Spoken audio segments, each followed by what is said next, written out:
Sobat Tisnaker, jumpa dengan saya Ganis di acara Podcast Seru Dinas Ketenagakerjaan Kota Bandung edisi perdana dengan tema PHK bukan akhir dari segalanya. Dan hari ini kita sudah kedatangan narasumber. Ngeri gak sih narasumber? Narasumber yang amat sangat relate dengan tema kita hari ini, yaitu Teh Devi. Sok silahkan perkenalkan dirinya. Halo. Halo juga. Hai. Mangga Teh. Perkenalkan, nama saya Devila, asli Bandung, korban PHK. Korban PHK. Iya. Ini banget di underline dan di bold ya, korban PHK. Oke, Teh Devi ini nama panggilannya apa Teh? Devi aja, nama lengkapnya Devila. Jadi aku panggilnya Teh Devi ya. Iya. Oke, kalau begitu Teh Devi, jadi sebelum kita mulai korek-korek, saya mau nanya dulu nih. Boleh. Cerita dulu lah, kenapa kemarin Teh di PHK? Pas kapan gitu? Coba PHK-nya. Boleh diceritain dulu ya. Enggak Jadi sebelumnya kerja di perusahaan provider. Itu 4 tahun ya, dari 2016. Di PHK tahun kemarin Desember 2020. Oke, masih baru ya? Iya, enggak sih, udah lama, setahun. Baru itu. Buat saya tuh baru. Kalau anak udah bisa jalan kali ya. Sekarang apa kesibukannya? Sekarang alhamdulillah udah punya bisnis sendiri, udah jualan 4 produk. 4 produk. 4 produk yang berbeda. 4 produk Iya. yang berbeda. Oke, nih. Tapi aku sebelumnya nanya dulu nih.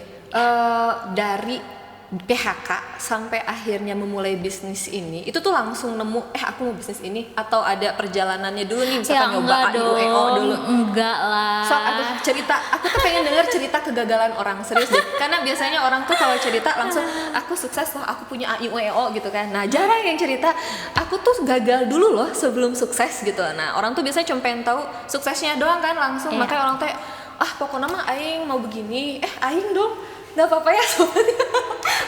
aku mah mau begini, cuma aku pasti sukses. Nah, itu kan belum tentu. Nah, orang tuh jarang banget cerita gagalnya dulu. Nah, sekarang mari kita denger nih cerita gagalnya dulu kayak apa. Ya, jadi awalnya kan 2020 tuh kena PHK. Gara-gara pandemi. Ya, sebelumnya memang gak ada persiapan sekali dan gak tahu kalau mau di PHK. Tabungan juga ya gitu-gitu aja. Cuman ya namanya kerja ya, jadi gajinya cuma numpang lewat aja. Masuk. aku Ya kan, ya feel you, karena Mbak. nggak ada kita kedepannya mau ganti usaha atau apa enggak, karena memang aku tuh dari sekolah SMK itu udah mempersiapkan banget buat jadi karyawan. Oke. Cita-cita lah ya, pokoknya lulus sekolah aku tuh harus kerja di sebuah perusahaan. Betul.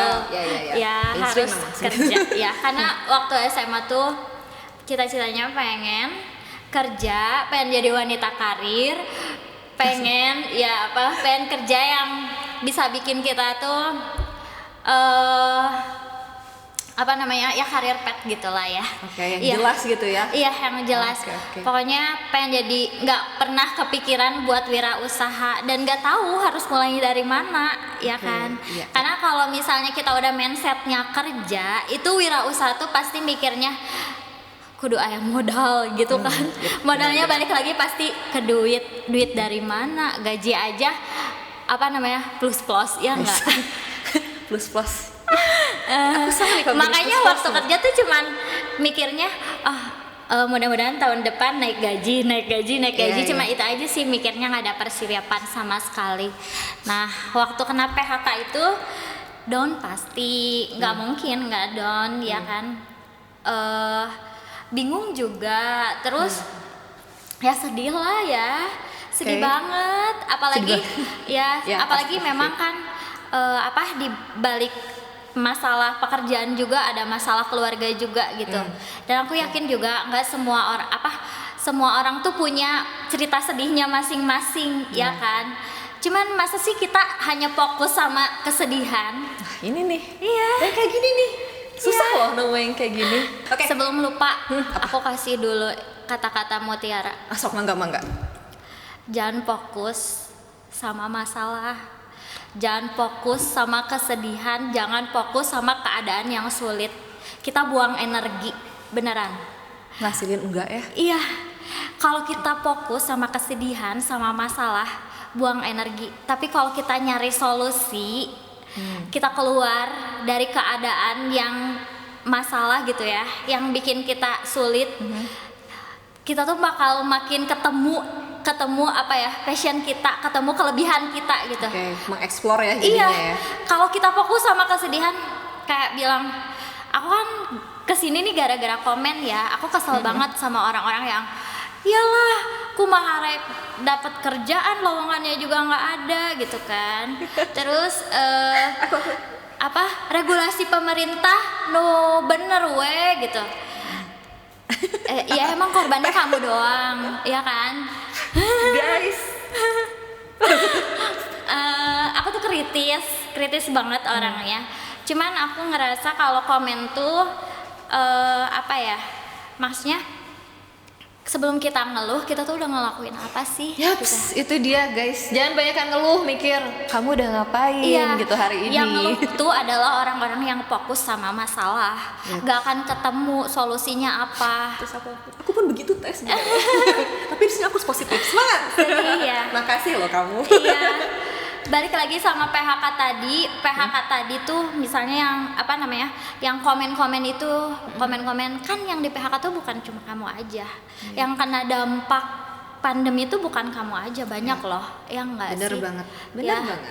Yang lebih susah dari hidup kamu di balik PHK itu banyak. Terus selesai sama ngeluh. Selesai sama nyalahin regulasi, ya nggak sih? Selesai nggak sama nyalahin lowongan yang makin nggak ada, makin susah? Enggak kan? Ngapain buang energi buat itu gitu? Mendingan kita cari jalan energi kita dipakai buat hal yang lebih positif. Misalnya lihat peluang apa kayak gitu, atau nyoba meskipun gagal. Kalau kita udah nyoba, minimal kita punya bekal buat kedepannya tuh. Masa sih kita gagal lagi? Ya bisa kan? buat belajar ya. Iya. Maksudnya nggak melakukan hal yang sama lagi. Betul. Kan? Iya, gagal tuh nggak apa-apa banget. Yep. Makanya nih aku mau nanya tadi, coba cerita dari Desember itu kan di PHK. Abis itu ngapain? Yang pertama dilakukan, misalnya kayak usaha apa yang kamu pertama Enggak lakukan? dong, aku tetap ngelamar kerja. Ngelamar kerja dulu iya, jadi sama pertamanya kayak ya? pengangguran sekarang yang komen-komen tuh ya. Sama, aku juga usaha dulu guys. Sama. Enggak ujuk-ujuk aku usaha dan berhasil gitu ya. Enggak lah. Enggak, sama. Ada fase dimana aku terpuruk kayak kalian, sama. Tapi ya kenapa aku komen kayak gitu, ya aku udah ngelewatin fase terpuruk itu gitu. Terus aku juga paling sebel ya sama komen orang yang gini, sabar ya Dep, sabar ya. Aku nggak, malah aku lebih suka gini, mikir atuh gitu loh. Coba komen yang gitu, mikir atuh ya. Aku lebih suka komen orang yang mulutnya jahat tapi membangun. Ya, makanya aku selalu komen kayak gitu. Jujur aja aku bukan cuman di Instagram yang kemarin itu loh ya, aku komen kayak gitu. Aku juga sering komen di Instagramnya Pak Sandiaga Uno. Oh iya? Itu banyak yang minta sumbangan kan. Terus kata aku gini, kerja sama aku sini gitu. Pak Sandiaga, di notice please ini. Aku sering banget. Jadi aku kurang suka sama orang-orang ngeluh. Maksudnya ya aku juga yang ngeluh manusiawi guys, ya ngeluh manusiawi. Tapi udah ngeluh itu tuh kamu udah ngapain sih? Kalau kamu cuma ngeluh-ngeluh doang gak ngapa-ngapain. Semua indah pada waktunya. Cek orang yang gogoleran sepanjang hari. Please. Hudang guys. Hudang cina keong racun ya. Maaf ya sobat Tisnaker.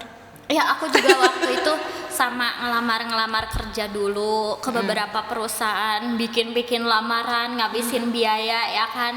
Di Bandung semua perusahaannya atau bahkan Enggak, keluar aku juga? bahkan keluar juga ke Ah, Tangerang, ke Jakarta. Aku juga ngelamar yang di Jogja. Aku pikir waktu itu aku divorce nih, aku sendiri. Terus papa aku juga lagi sakit kan waktu itu. Lagi sakit stroke. Terus aku mikir gini, aku nggak ada waktu buat ngeluh, nggak ada waktu buat sedih, ya nggak. Kebutuhan aku nggak bisa nunggu aku move on kapan gitu, ya kan? Bener. Iya, nggak bisa. Makanya ya udah ngelamar dulu dari gaji terakhir tuh. Aku beneran nggak punya tabungan. Cuman gaji terakhir aja. Itu pun mohon maaf ya, Bapak kurang gajinya, gaji aku ada yang nggak dibayar. Serius? Tapi dipotong aja. Curhatnya dipotong. Aku bayar gajinya. Nggak, yang harusnya sekian nilainya jadi malah berkurang. Tapi aku buat apa gitu ya? Karena aku orangnya nggak suka protes tapi gak ada hasilnya. Protes mun aya hasilna teu nanaon cacapean oge gitu. Tapi kalau nggak ada hasilnya nggak usah. Habisin Ya tenaga. makanya waktu itu dengan uang yang ada aku mikir ini mampu buat berapa bulan nih hidup aku bertahan sama sisa uang gitu. Makanya nggak ada waktu buat ngeluh, buat nyalahin dipersulit sama ini. Cari yang mudah guys. Kenapa fokus sama yang sulit gitu. Nah waktu itu aku ngelamar nih banyak perusahaan, makan biaya kan, tetap harus datang ke perusahaannya kan, ngasihin lamaran. Tapi banyak juga yang online gitu. Diuntungkan juga sih kita gitu kan.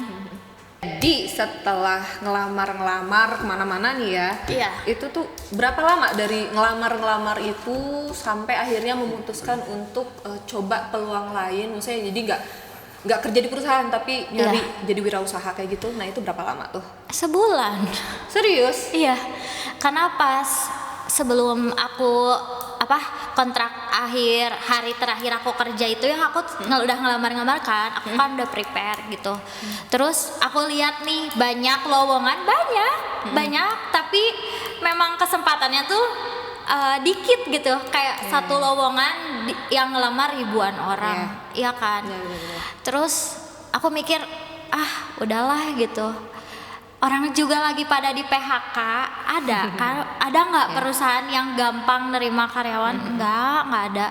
Terus ada nggak orang yang suka rela resign di kondisi pandemi? Iya nggak ada kan? Ya udah aku mikir dari situ, ini mah aku harus mandiri. Ini aku harus mikir gimana caranya aku dapat penghasilan, tapi bukan karyawan gitu, tapi bukan sebagai karyawan, tapi aku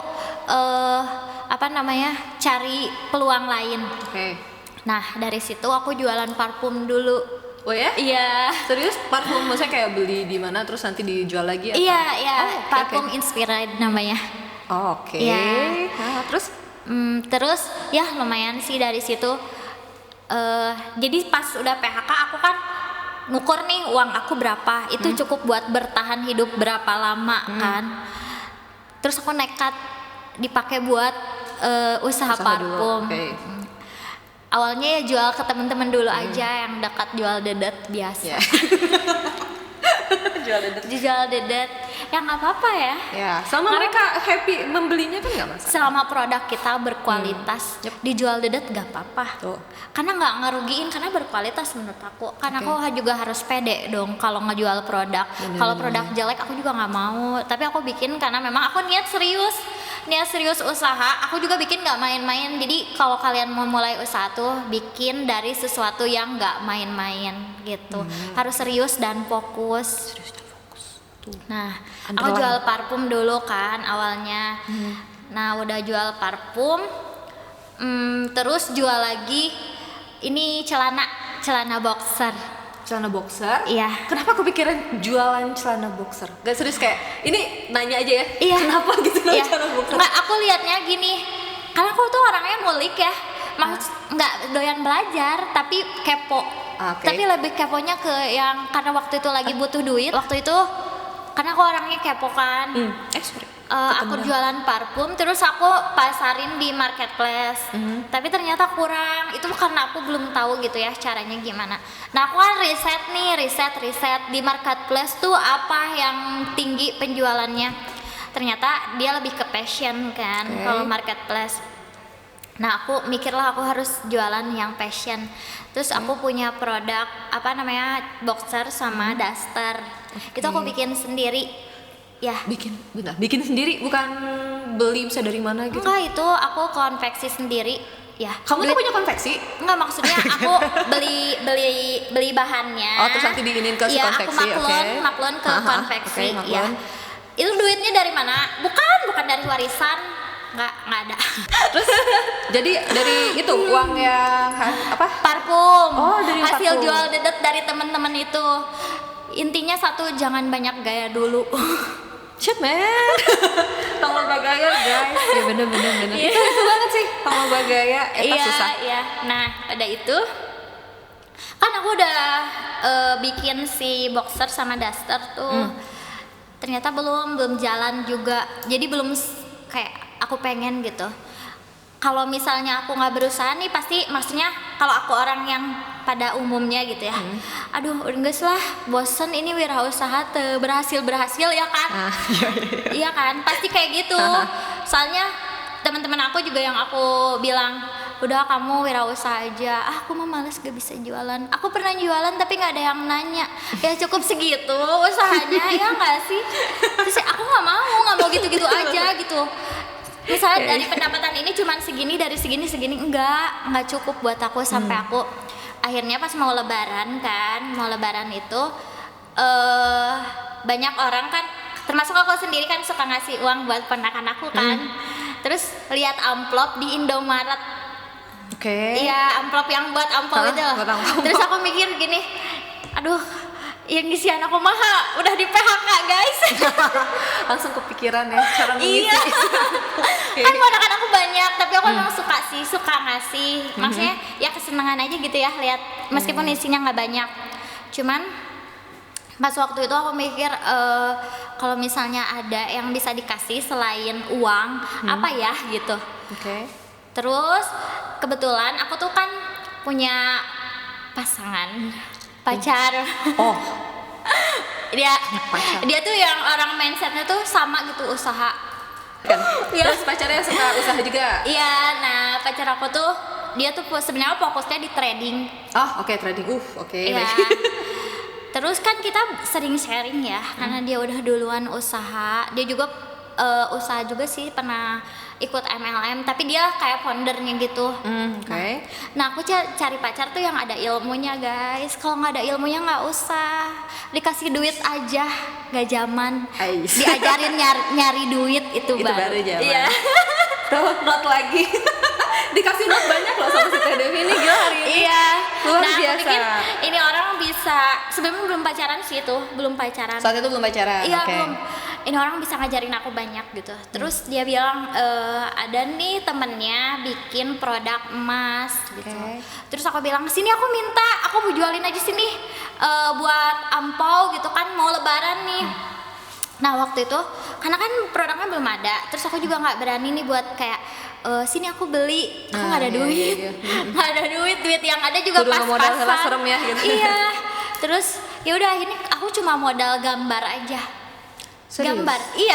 Aku pasang di WhatsApp, Facebook, Instagram, sama Japri. Itu harus Japri harus. Maksudnya tawarin langsung gitu ke orang. Ya entah orang mau belinya gara-gara kasihan atau gara-gara apa, yang penting beli. Iya. Tujuan, fokus ke tujuan akhir kita apa ya? Iya. Benar, target. Nah, itu aku jual dan waktu itu ternyata lumayan laku sampai si pabrik tuh kehabisan stok sebelum lebaran. Jadi intinya aku udah fokus di situ. Fokus berarti pas aku lihat barangnya juga ternyata si emas ini produknya unik dan pasti menarik gitu ya kalau di pasaran. Iya. Jadi aku di situ fokus, dan fokus aku bukan jual buat satuan ke customer misalnya investasi satuan gitu, enggak. Aku jualnya ke merchant yang merchandise buat dijadiin merchandise dan souvenir kayak hadiah giveaway gitu, atau misalnya kayak produk apa gratis emas ya. Keren kan gitu, dari bahasanya aja emas, elegan dong. Ya nggak sih? Jadi si produk orang-orang tuh jadi kesannya eksklusif karena hadiahnya aja emas ya kan. Produknya kayak gini guys, ini produknya emas, namanya Minigram. Emas ini aku tawarin ke produsen-produsen, perusahaan-perusahaan buat dijadiin gimmick. Ya, setahu aku sih semua customer aku dia penjualannya meningkat. gara-gara Oh, ya? punya ini. Aku Gara-gara boleh ini. lihat nggak? Boleh. Aku ingin memegang emas. Kapan lagi aku pegang emas coba? Oke, jadi ini tuh si emas ini, ini memang karena gram-gramannya kecil ini. Iya, namanya juga miligram. Ya, miligram. Jadi ini tuh memang kalau kamu ngejualnya bukan untuk kayak investasi ya, nggak kayak misalnya dari Antam yang 1 gram, 5 gram gitu, tapi ini lebih untuk ke gift atau merchandise ya. Iya, souvenir juga. Luar biasa Tapi sebetulnya kalau buat investasi juga bagus. Ya, karena kan kita biasanya kalau investasi emas harus ngeluarin duit ya, langsung misalnya 1.000.000 atau 900 kan Antam sekarang sekitaran 950 sampai 1.000.000. Itu kan lebar ya menurut aku. Maksudnya pas beli Antam tapi listrik habis gitu. Ya enggak. Dijual deui. Pas beli Rugi ya. Makanya listrik habis. Nah, itu mau beli emas tapi skincare habis. Sedih Ya. ya. Makanya ada miligram ini solusi sih buat investasi sebenarnya. Jadi kita Oke, bisa oke. beli dari yang terkecil dulu gitu. Iya. Yes. Nah, intinya sebenarnya yang mau aku ceritain adalah dari PHK sampai aku mulai usaha. Dari awal aku jualan parfum, baju, celana, terus ke emas gitu. Itu sebenarnya nggak gampang, nggak selancar yang aku ceritain. Tapi intinya harus fokus sama solusi. Kalau misalnya ini nggak berhasil, kamu coba lagi yang lain. Yang lain nggak berhasil, coba lagi. Di situ kan ada kamu belajar dan intinya di sini kamu udah penuh sama ilmu dong. Masa sih nggak berhasil lagi? Yep. Ya nggak. Ya aku tahu jatah orang gagal tuh beda-beda dan cerita orang tuh beda-beda ya kan. Ya. Tapi ya pasti ada jatah berhasil, nggak mungkin. Yep. Ya Dari kan? 1000 kegagalan pasti ada 1 berhasil. Iya. Tapi aku kepo nih sebenarnya. Boleh nggak sih aku nanya penghasilan kamu nih dari sebelumnya, misalnya dari pas kerja sampai usaha pertama, kedua sampai akhirnya di usaha emas ini Iya. itu gimana meningkat? Alhamdulillah banget. Alhamdulillah banget pendapatan aku 10 kali lipat dari gaji aku. Alhamdulillah. Punten ini masane sombong, punten banget. Sana sombong, tapi saya pengen jumawa aja gitu. Nggak, Wait. itu prestasi buat saya. Maaf loh guys, aku nanya penghasilan. Ini aku, tapi teteh nggak keberatan kan aku nanya. Enggak, aku bangga. Aku enggak. So, sebut berapa yes. Aku bangga sih, tapi jangan nominalnya juga ya. Ya, nggak apa-apa. Iya, takut dibidik sama pajak. Astagfirullahaladzim. Kamu nggak bayar pajak? Hey. Maaf, aku bayar NPWP. Maaf ya, aku taat pajak. Oke, jadi sekarang penghasilannya. Dari Juni lah ya. Tapi kan itu proses ya, nggak langsung penghasilan aku sekaligus segitu gitu. Itu juga aku dapat uang dibeliin modal lagi, dapat uang dibeliin barang lagi gitu. Jadi sampai sekarang aku nggak mau beli barang kalau aku nggak butuh.